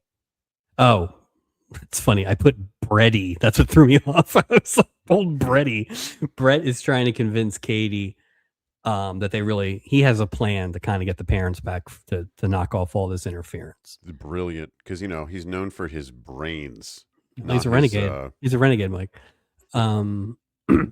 Katie's like, I don't know. This seems kind of extreme. Like, they mean well and all that stuff. Then Julie comes over just to cause some trouble. So Julie's like, hey guys, good luck. And they're like, what? Oh yeah, good luck in the shuffleboard and dancing competition. Now, I assume these are two different competitions, but I kind of hope they're not. Julie made it sound like they are the like cross country events. So where it's like, oh, like the biathlon, like yeah, where you like ski and pick up a gun. Like it's like you do a lap and you put that thing on your back and you go and you hit the shuffleboard, but you dance. All right. Anyway, the parents signed her up. Julie's like, yeah, your parents signed you up. And then she's like, later, Julie just chaos agent, Julie McCoy. No kidding. Good job, Julie. This convinces Katie that Brett is right. And she agrees to his plan of pretending that they're sleeping together. Although he, of course, doesn't say pretending before we go to commercial break. What's more together than sleeping together? When we go to our second commercial break. Oh, see, I feel like if this was a real studio audience, that would have been like, whoa, yeah. Like a Married with Children or something. Oh, man. Okay. Act 3. Shit. Yeah. I think I lost my spot because my computer's like, no. But he was like, we don't even want to, yeah. Okay. This whole scene, let's do it, then we'll get to it. So the Clarks knock on Brett's door. They're looking for him. Okay. He springs into action as soon as the Clarks arrive with the plan. And he's like, oh, I'll be right there. Actually, I'll meet you at breakfast. Now, he must know his parents are psychos and that they will not take that for no. Because then they just kind of start frantically knocking on the door. The mom was like, open the door. Then, yeah, the other parents show up. I will give them a pass only that Katie didn't sleep in her bed last night. So maybe they were a little worried and there was a little more urgency. But still, there's this like... When you just knock and go, hey, have you seen Katie? Right. Because, again, he's a college student on the Love Boat. Right. It's very possible. How old are they making him in this thing? 21? Well, I mean, they referenced the party before they both went to college, right? So you figure that felt like they're at least sophomores, right? That feels like I'm going to say they're at least sophomores. So if she's 18 in real life and he's 22, let's just call him 20, somewhere in the middle. Well, because the bottle of champagne in the room. That's why I'm wondering. Yeah, but it's International Wooders. What's the drinking age? Is it 18? Maybe. I don't know. Maybe. I don't know. There's no rules. It's monkey. No. It's monkey pirate. Do whatever you want. Diplomatic immunity, Mike. No, I'm not naming this episode diplomatic immunity. We will name one eventually, but not this one. No matter how hard you try. Keep trying. So he lets everybody in. He's like, "Oh, good, you're all here." So they have strategically placed, 2 glasses of champagne, jockey shorts, the bed's a mess, like these kind of things. Mm-hmm. He plays coy for a second, then he kind of is like, yeah, I had a guest here, which his mom is very offended by. Again, what do you think he's doing at college? He's Lorenzo Lamas. Like, have you seen what your son looks like? I mean, also, Jesus, dude, didn't you get married while you were married, Mom? Like the Howard Hughes? You of all people. Yeah. Sorry, I'm not on the Spruce Moose, Mom. Like, no kidding. Apparently, she likes men with long fingernails too. So good luck with that. The both sets of parents are getting a little suspicious again because Katie's missing and all this stuff. It goes a little far. It goes like way far. Like it's funny.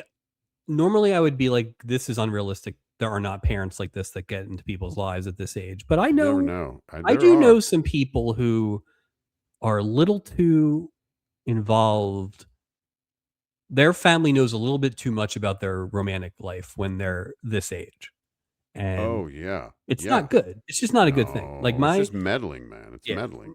My mom went 15 years between meeting people I was dating, I think. So it's just like, smart. This is just smart. This is just smart business. So ultimately, who pops out of the bathroom in a towel? Didn't see that coming. Wow, it's Katie. And the parents are mortified. They all leave. pretty good plan, I think, ultimately, for what Yeah, I they were thought trying to so. accomplish. Well It was a little executed. extreme. A little They extreme, could but have been like making sometimes. out and caught them. I think it's a little dramatic, you know. But all right, it's TV. It's good for the Love Yeah, Boat. I'm yeah. cool with it. Everybody runs off, but I assume that's the end of that story. Yep, that's it. It wraps that up. Aunt Tanya. Oh, now we get into the psycho. Mm-hmm. Aunt Tanya tracks down Isaac. She's got a problem, Mike. And the problem is Uncle Charles. He thinks that her acting is ruining their marriage, but she thinks their marriage is ruining her acting career. Of course. So she is going to leave him and head to Hollywood. You don't think at a certain point, Mel Stewart couldn't have just kept it real with her and been like, hey, we've been married for X amount of years. I just got to tell you. You know what I mean? Like that wouldn't have had weight. Considering it's a bunch of strangers giving her compliments has more weight to her than her husband telling her that she's out of her mind. Well, there's also just this like, wouldn't it have been easier to accept if she hadn't got on the boat realizing she was bad? Right. Wouldn't it almost have made more sense if it was like they went and saw it, it was awful. Isaac runs into Uncle Charles right away, and he's like, listen, your aunt is being crazy. Could you just make her feel a little better? Right. Something like that. Like that would have been a little easier. Put it together. This makes her look so ridiculous and not grounded in reality. Well, then you could have been Mel Stewart could have been like, look, we created a monster. Right. And it creates that opening for him to have that earnest conversation with her at the rail. And she's like, oh, I love you, Mel Stewart, and your haircut. And everything works out. But without that, everything got way out of hand. It's also that thing where I know, I get it, right? But it's the same thing about all the people who threaten to pack up and get off the boat and fly home. Like, you're this quick to threatening divorce. Right.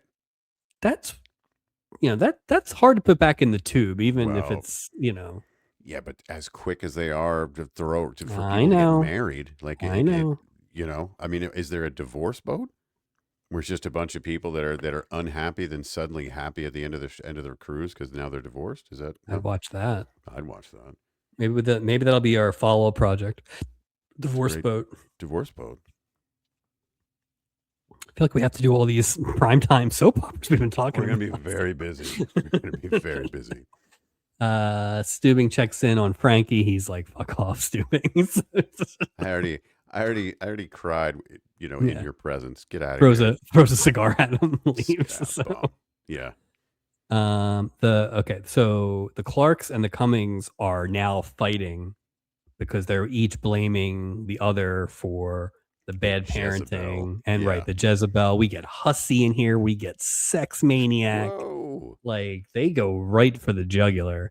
The worst part of this whole exchange, I think, is that they both quote forbid their children to see the other.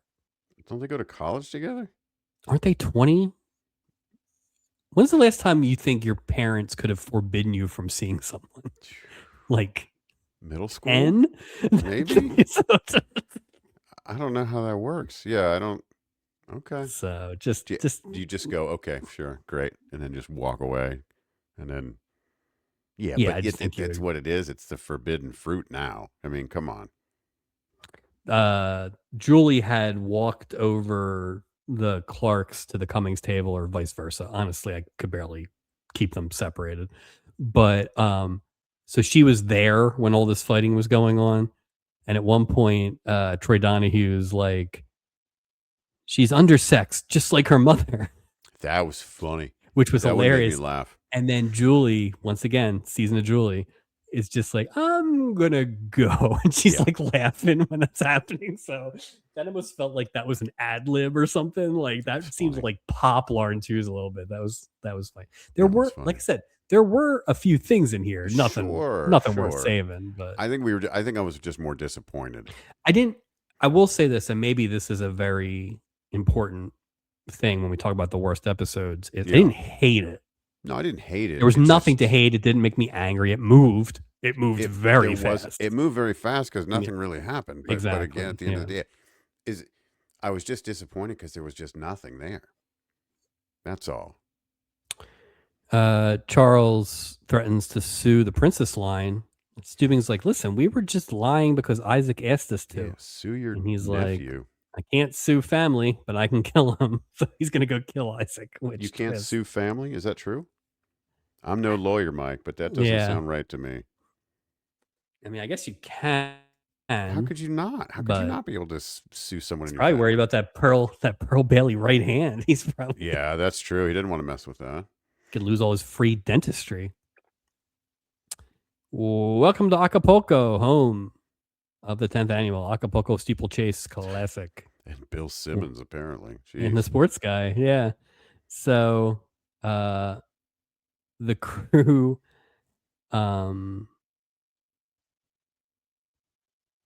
what the hell does that even say? No, whatever. I can't read my writing sometimes. The crew says that this Tanya thing has to end. And Stubing is like, someone needs to tell her the truth. And they're all like, not it, basically. And we get to the point where Isaac's like, well, I guess I'll do it, which Isaac. No shit, dude. That's you started this. And it's your aunt. Like, what are your aunt? Like, come on, bro. This has gone on just long enough. William Simmons boards the boat in Acapulco and is talking to Gopher.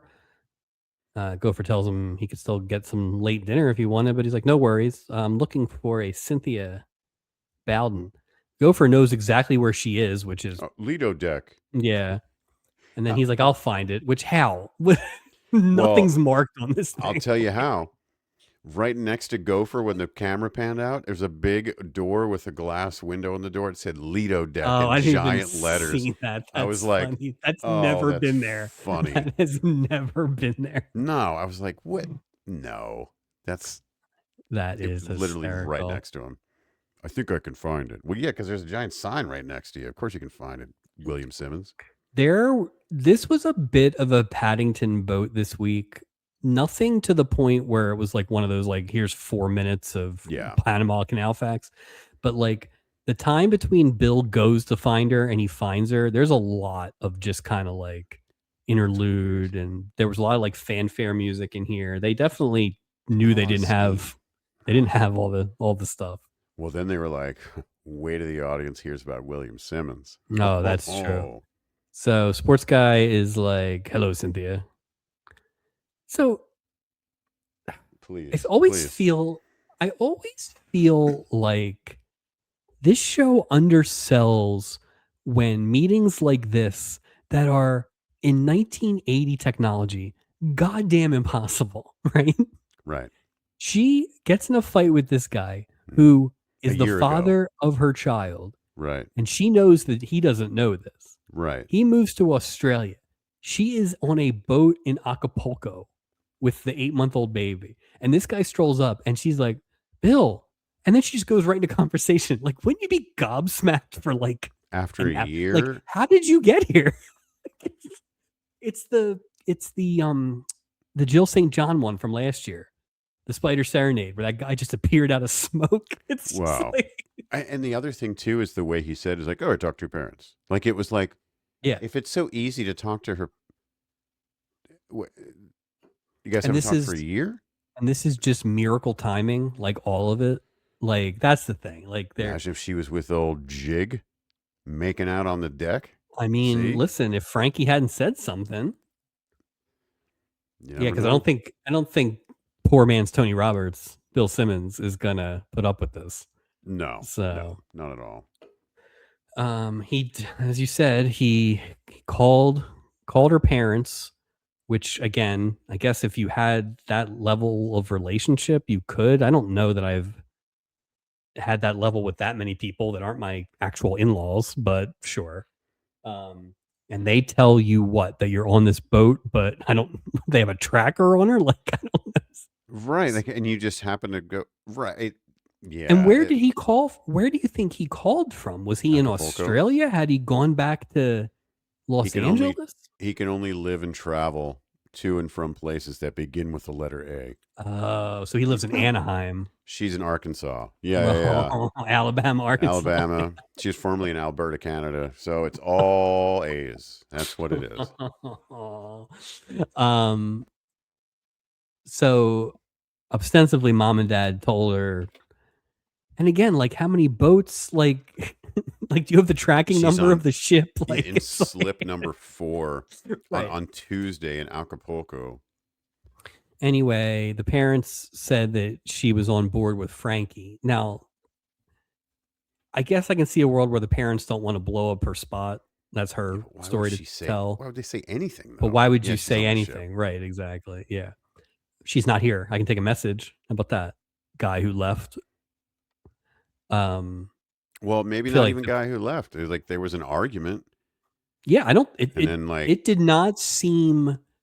It didn't seem like he did anything.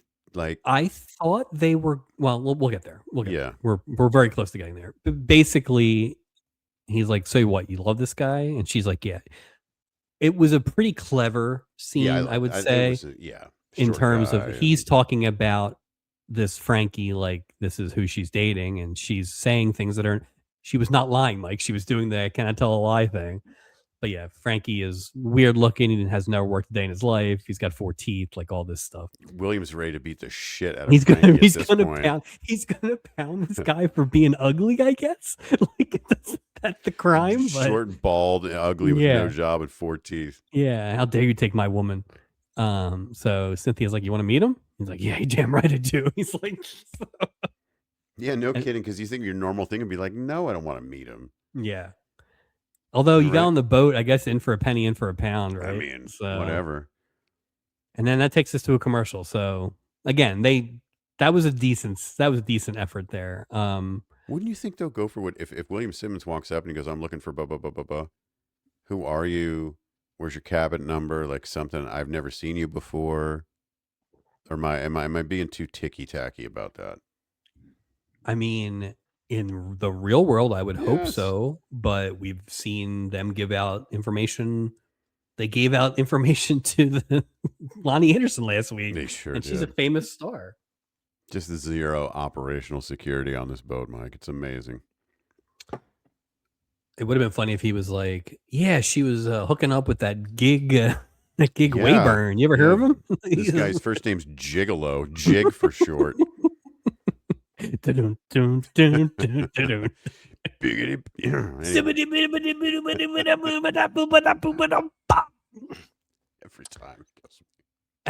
Every time. Bill, all right. Bill starts to get second thoughts about meeting this dude, and he kind of tries to back out. Now, when I first watched it, and she says, "Are you going to chicken out?" I thought she said, "Are you going to chicken out again?" And when that happened, I thought, "Oh, he did leave, context here. And he did leave with the baby." I didn't catch that. Well, she didn't say again. She just said chicken out. So I think I was just writing a better. I think I was just writing a better storyline in there. Yeah. But he's eventually like he'll go in. He got bowed up by that chicken line, so he goes in. Turns out, nope, Frankie's a baby. Yep, don't have to punch you after all. Yeah, and it's your baby. So yeah, let's unpack this. So the way they sell it is they had a big fight. He went to Australia a year ago. The baby is 8 months. So she would have known when he left that she was pregnant? Well, she was pregnant when they had the argument. If the baby's 8 months old and she saw him last a year ago, she was already 4 months pregnant. Yeah, but would she have known? I would think after. I would think so, but maybe 2 not. Months, maybe not. But maybe she's not showing. They made it seem like he had no idea she was pregnant because that would have made him He was completely shocked. Right. So I feel like they should have done a better job on that timeline.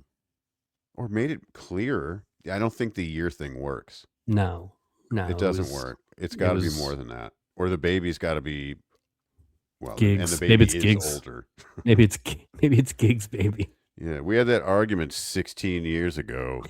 Shut up, Dad. Yeah, no kidding. So Bill treats this with the appropriate amount of shock I agree. and gratitude. He's very excited, a little overwhelmed, but he asks if he can hold the baby. She says yes. Imagine He the baby. wants to get back. She at first pretends that she doesn't. You know why, Mike? Because she wants to check out this baby alarm. Right. She wants to know what's up with this 26-year-old man who cries when there's somebody around that he doesn't trust. Yeah. Now, I would have bet you hundreds of dollars at this point that he was going to say daddy. Like, Oh, just no question in my mind. seal it. Seal the storyline right there. Right. Instead, he just kind of makes some pleased giggles and goo-goos and They stuff do like that. say that later, though, don't they? In the end, They say that he did say daddy, but they didn't show it. But this why show wouldn't is they not show that? Why a wouldn't? show is Well, not above just giving us a lousy ADR baby saying. so what is Frankie doesn't get a SAG card because they couldn't get him to say daddy on film? Is that what's going on here? This guy's not my father. No. Gig Wayburn's my father. Gig. Where's Gig Wayburn? This is definitely enough. This is definitely enough for old Cynthia to say, yes, daddy, come home. So all's well that ends well. Fine. I mean, in an episode where nothing happened, I don't know that we had to do all those scenes so quickly back to back. You actually could have probably stretched. Wouldn't it have been more interesting if he got on the boat and there was a little bit of other stuff and then you did the daddy thing? Like, you could have saved that one pretty easily. 100%. Yeah, I think at this point too, they were just trying to get to the finish line. Yeah, fair. That's fair. The irony of all this is my son is in another room crying as we talk about this baby storyline. So he knows. He wants to see. He wants to address it. He's got some issues. I got some stuff to say about babysitting at 8 months. Well, that's why my name tag on this says Mink Taylor. You know what I mean? So that's right. He does. He only refers to you as Mink. Yeah, shout out.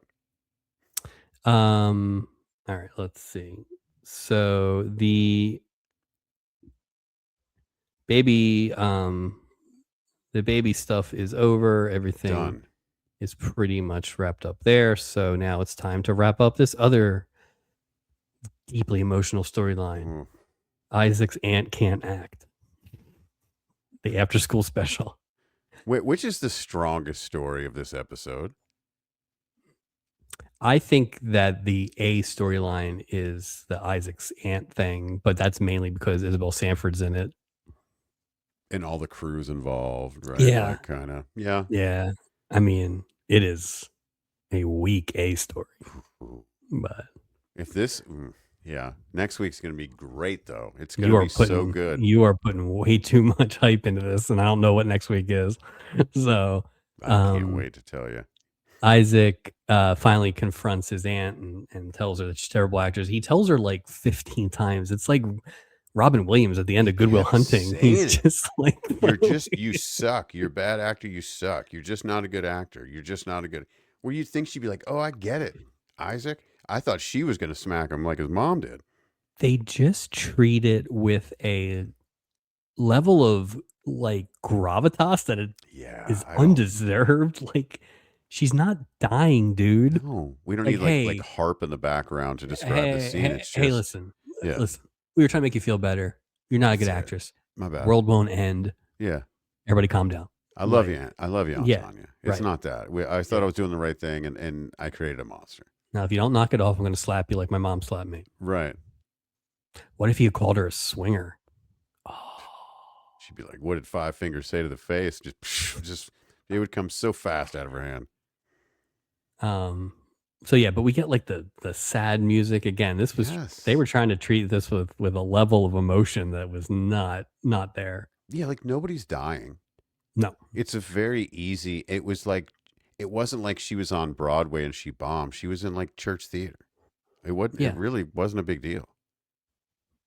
there's probably a way they could have gotten into this that would have been a little bit better, but ultimately, yeah.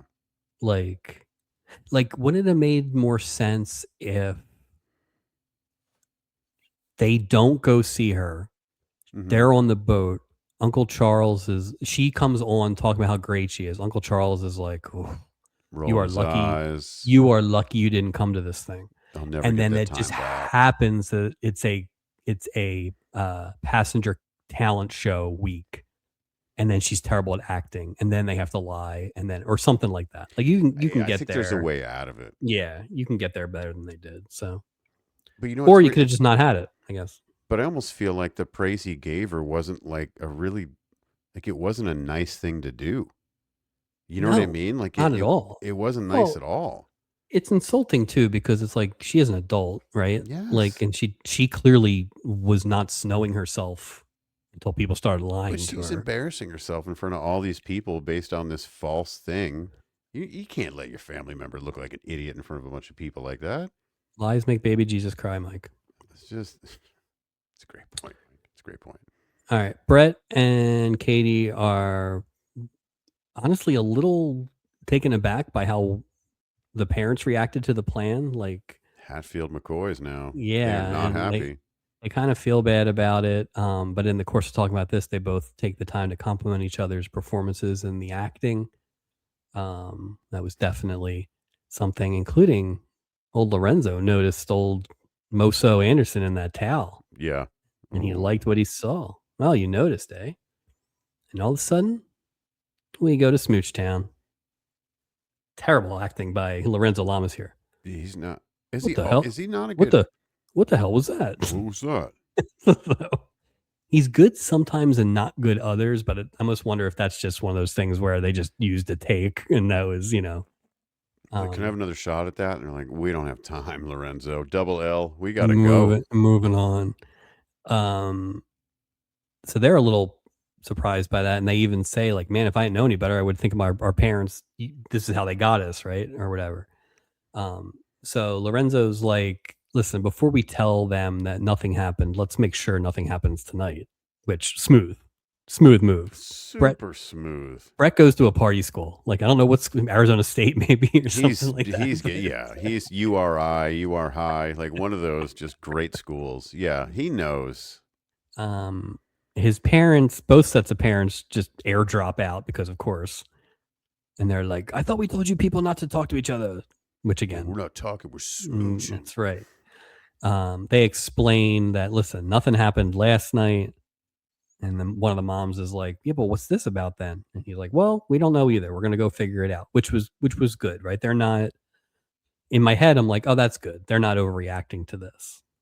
No, but they're about to go in the cabin and do what everyone thought they did last night tonight. Damn right. I mean, like if you guys are mad, if you were already mad, You're gonna prepare be to be even super madder. wait till you see what I do to your daughter now. Yeah. Each of the sets of parents apologizes for the nymph and sex maniac and hussy comments, and all's well that ends well, I guess. I guess. Everyone has gathered into Stubing's office.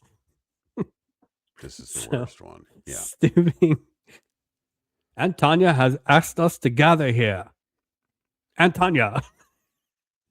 He says So it stupid. like It's so yeah. I'm uncomfortable even talking about this scene. It's just so remember awkward. that scene in Jedi when they're doing the Death Star plans? Yeah. And Mon Mothma's like, a lot of people died getting these, and then Yeah. Akbar's like, General Nadine. It's like that's what it sounded like. It was just like Aunt Tanya. Shut up, stupid. It was a very Admiral Akbar tone. That's what blah, blah, blah, blah, blah. Yeah, it was weird. Aunt Tanya. It was weird. Please find the weak. You must hit the tractor beam. Well, he's in this like proclamation mode. You know what I mean? Just real. Aunt Tanya will now tell us about the forest moon of Endor.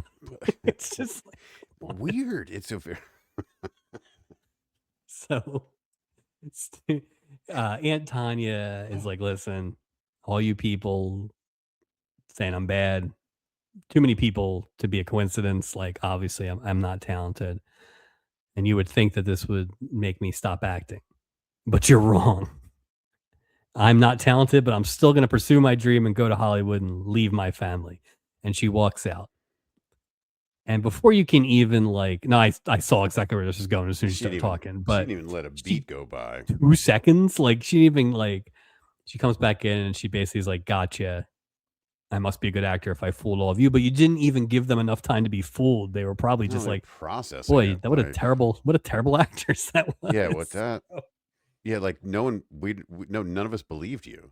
You're a terrible actress. Yeah. So she says, she's a good wife and mother, and maybe she'll try Broadway, but she's not going to Hollywood. And everybody gives, and at some point, Steubing oversells a laugh in here. He was just kissing. Yeah, it's weird. And then they all give her a standing O. It was just whatever. Yeah. Whatever. Let's get off this thing. Act 5. The matchmaker parents are so excited about planning this wedding, and of course they have a club that the reception can be at. These are definitely club people. Oh yeah. They're jokes on them though. Flamingo Kid. Yeah. Jokes on them though, Mike. Because Brett and Katie tell Julie that they got married in Cabo San Lucas last night. Little fast, guys. You're college kids. You did not need to get married. You smooch for the first time, and then bam, marriage time. Because it's that thing where it's to get married in 1980. Good Lord. But this more than any of them doesn't make sense, because you cracked the code about how to play your parents now, right? It's all out in the air. Theoretically, they would leave. Now, I guess they don't want to deal with, are you guys getting married? We're going to plan the wedding. I get all that. They could have. So maybe that was the idea, but you could have waited. Yeah, but maybe they were going to chill out on that whole thing, the parents. Since it freaked them out that they thought they slept together. I feel like the parents were, clearly the parents were not going to chill out. At least I understand that. No. Maybe just never go see your parents again.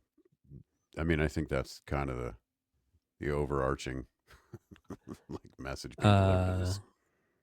Bill, Cynthia, and Frankie are leaving. They, like you said, they tell but don't show that Frankie said daddy. And then Frankie calls Steubing mommy, because take that, Meryl, right in the face. As they leave, Vicky's like, I'm going to miss that baby. Meryl says, oh, maybe you can babysit for him on land. Hal, you don't have a phone. Are they going through the phone records and chasing these people down after? Do you need a babysitter? What are you doing? You owe my daughter $7. What? Yeah, that was funny. Vicky had literally 2 lines in this thing. They were both very funny, but she's like, wait a minute, she never paid me. And she goes running after that scofflaw. I gotta say, Mike, with some Vicky going, I don't mind Vicky. I think that they have her in a nice little pocket. Yeah. If two-part Vicky is a different Vicky, and I don't like that one, but when they just let Vicky be the comic relief and I don't like Blood Brother Vicky either. Don't cut your hand, Vicky. That's true. I like this Vicky. Heavy drama Vicky, I don't need, but comedy chops, Vicky's got, except for Vicky's up there with Gopher and Doc in terms of comedy chops. I think so. She's got it. Charles tells everybody that, now that Tanya's kind of calmed it down, maybe I'll join her in some of these church plays. I used to do a little acting, and he does a little acting. Really, really goes for it. Isaac says, he wasn't that bad, and everybody's like, Isaac, which is just like a Sesame Street line. He's like, Oscar. It's just but it's like the audio version of the freeze frame. Yeah, no, 100%. Yeah. But yeah, that's it. That is a thin, unoffensive, uninteresting episode 6 of season 4 for us here. Comes to an end. So totals and a recap. Totals and a recap. Best episode of the season was last week, episode 5, which was the Acapulco Steeplechase Classic, 10th annual. Worst episode coming into this week was either of the 2-parters. We each thought one of them was worse than the other, but we definitely thought one of them was. I think we have a new winner. Yeah, this was definitely the worst. Without effort, this thing crosses the finish line as worst episode with just minimal effort. Yeah, it was. And like I said, nothing that offended me, nothing that angered No. me, but nothing that interests me. So it was No, just I feel like it was 44 minutes. we That's it. also It was talk 44 minutes. we also talk about this sometimes, and I'd love to go back and find a few, but Hmm. unmemorable in terms of, are you really going to remember this thing in a couple years? Like, are you gonna be able Just to pull thinking of this one? Like, standout moment. Is there a right? standout moment? I don't. No, there really isn't. No. In terms of across the board, nothing pops out. Like, I do think like Mel Stewart was probably the best thing in this, and he was Yeah. fine. It wasn't He's like, fine. Yeah, he wasn't. yeah, it's not like, it's not the Dabney Coleman in the Pepito episode, right? Like, No. that's the No. best level of that. This is Yeah. more like, oof, I'm really not going to think about this episode much at all for the rest of my He life. didn't even bring us, like, if this was a sinking ship, his performance didn't even like help us float that. You know what I mean? It was Yeah. still, unfortunately. Yeah, no, I agree with you. All right. Well, at least we cleared up that two-parter thing. So the last two episodes are the podium winners so far right now. So True. which, I mean, for us is rare. Usually those things happen very, very early in the season, not 5 and 6, but That's true. Captain of the Week. Oof. Again, I think we kind of said, I think I have to go with Mel Stewart. Yeah. I don't know who else to pick. You know, I agree. I have a bit of a clap for Melissa Sue Anderson. I thought she was pretty good just in terms of relative to the other stuff. And then Isabel Sanford at least gets points for like just going for Isabel it. Sanford, she's great. It's just, Yeah, she took a swing. It's not her fault, no, but she but tried. yeah, not a lot there. And I thought Bill Simmons was pretty good. John I Riley. thought Bill Simmons was good too. But Walk the Plank, worst of the week. I'm going that Jig Wayburn guy. I mean, because I can't fault them all just for bad storylines, but as far as a character goes, I think Jig Wayburn was just kind of as shady as they come. There will come a day when truth will pass away. What will they say about me, Jig Wayburn? Jig Wayburn. I'm going with both sets of parents. Those were just one trick pony roles, and I have a personal hatred of the overbearing parent on a TV show. Yeah, it's just so unrealistic. It's just for all the unrealistic stuff on TV shows, that trope bothers me just because. Well, they go to it so often. Like it's like it'll be back 2 more times this season at least. Over under overbearing parent storyline for the remainder of the season. You know? Yeah. Spain. Ugh. Maybe we should track just like repeat storylines in a season because even that would be. I mean, it's got to be. I think we've had this might be the season of the single mom, right? It might be. Yeah. All right. That's totals and recap for this week. Plugs, Hidden Season Patreon, absolutely hammered. Whether you're cheering from the stands or tuning in from home, this is the podcast you need. Grab your favorite beverage and your Phillies pride and enjoy a weekly Phillies happy hour with Chris Jones, Justin Clue, and our very own Mike Robertson. Check out Absolutely Hammered on the Hitting Season Patreon. Mike, I'll have you know, I now listen to the Hitting Season. I hope so. I listened to my first few episodes of Hitting Season this week, or last week. So, well, good. Just in time for the long break we took for the All-Star break. Oh, well, good. Great timing. Well, the All-Star break's over now. We're back. Well, we're back true. to live There was episodes a game this week. tonight. Yeah. You can find us anywhere and everywhere you find your audio podcasts. Do us a favor. Hit that subscribe button. Leave us a like. Write us a review. It goes a long way. No email this week, Mike, but you can email us at theloveboatproject@gmail.com. Mike, I did look ahead. And we have a reason to be excited. Okay. Next week,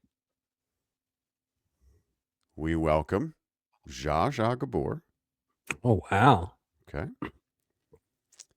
Aaron Gray.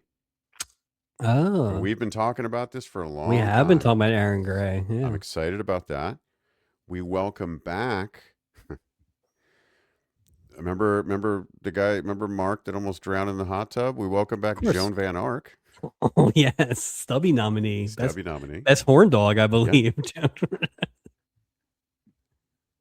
And the return of another Stubby Award winner, Marshall Steubing. Oh, wow. And we meet another Steubing brother. Oh my God. Melvin. Melvin. So wait, are we getting multiple Gavins again? Yes, we're getting 3 Gavins next week, sir. Oh, I can't believe he's gonna win all the Stubbies again. Again. Oh I my got God. goosebumps. Look at that. My Okay. ballot makes itself. You got me. That's a good one. I mean, come on. Do we have to call Jonas? We might have to call Jonas. Hey, Jonas the official. Marshall Steubing's back. So that should be come on.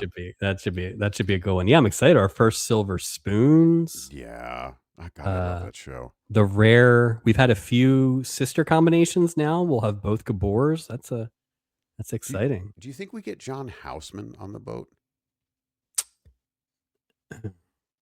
Boy, that's it. I guess I never really thought about it, but it's possible. When you said Silver Spoons, that's what popped in my head. Oh, I would love to get John Houseman on this thing. That would be great. As a kid, I guess that's do an possible. Amazing Jonathan Houseman impression.